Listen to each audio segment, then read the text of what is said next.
Andris wasn't the kind of boy who you'd think would be the hero. He was 13 years old, with a visible mustache and beard, eyebrows the size of sausages, and curly, scraggly hair. Andris resided off the coast of Antarctica in an isolated glacier he called the Cove of Injustice.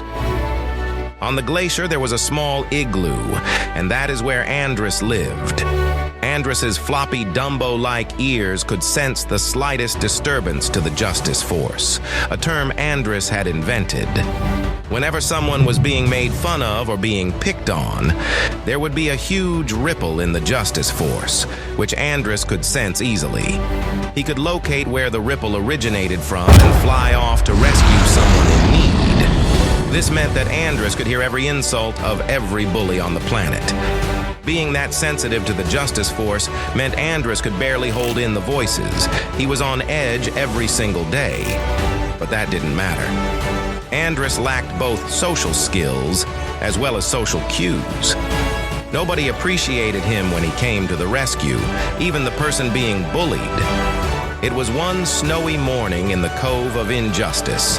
Sleet showered all around the Injustice igloo, and inside, Andris was huddled around a computer, playing Fortnite Raider 1v1s. To call it a computer was seriously stretching it.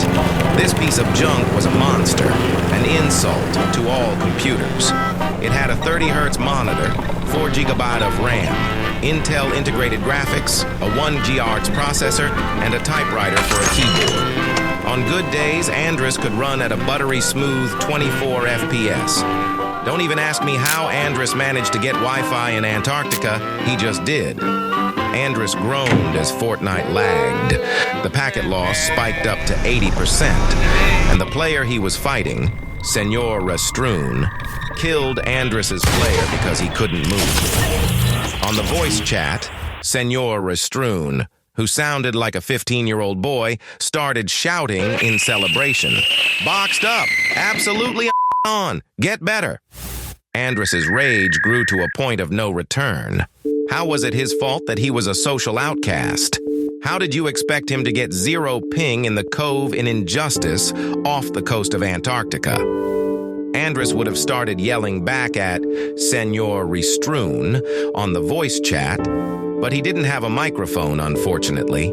Instead, when the 1v1 started again, he proceeded to double ramp up, do a side jump, triple box the floors above him, and then hit Senor Restroon, who was boxed like a fish, for 180 damage.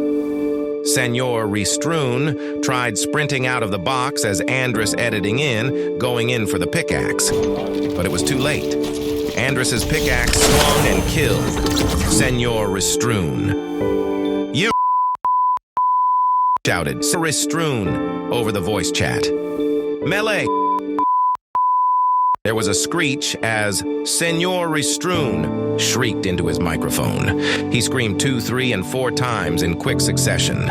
Andris grinned, his eyebrows waggling, and quickly exited the game. He shut down the computer to save electricity and warmed his hands around the small fire pit he had going on in the center of the igloo. Suddenly, Andris's eyes frosted over.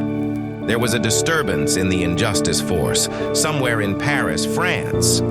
Andris leapt to his feet, his eyes unfrosting, and raced outside of the igloo to the Injustice Mobile, a small rocket that could transport him anywhere in the world in a matter of minutes. Andris strapped into the Injustice Mobile and closed the hatch. The whole thing shuddered as it took off. A random bolt from somewhere on the rocket fell off, and Andris watched it through the window. The rocket accelerated to over Mach 3, destination France. Inside of the rocket, Andris changed into his alter ego, Injustice Man. His costume was a bright red kid Spider-Man costume that was 5 sizes too large, no eye holes, and a floppy mask. Budget cuts. He poked holes in the mask with his fingers so he could see. 10 minutes later, Injustice Man arrived at the scene, his rocket landing in the streets of Paris and causing massive mayhem as it crushed a parked car. Luckily, there was barely anyone around as it was 5 a.m. Injustice Man's destination was a restaurant called Chef on the Run, and the indoor dining area was empty except for two men. It was a standoff between a strange, squat man with a tiny chef hat who was standing over another man who appeared to be choking on some food. Kutos, the choking man, croaked. Your food is disgusting. What do you put in it? Dog food? Chef's eyes darkened. How did you know my secret ingredient? Kutos's eyes bulged in their sockets, his brain not receiving enough oxygen. Injustice. Man, uninvited, strode into the restaurant room, his Dumbo-like ears flopping around. He posed in front of the two men, acting like he was the main character. Stop making fun of his food. It's not nice. At all. Stop it! Kutos gasped his final breath and died of asphyxiation. Chef dragged the body into the back freezer, and Injustice Man left the scene, off to bring more justice to the world.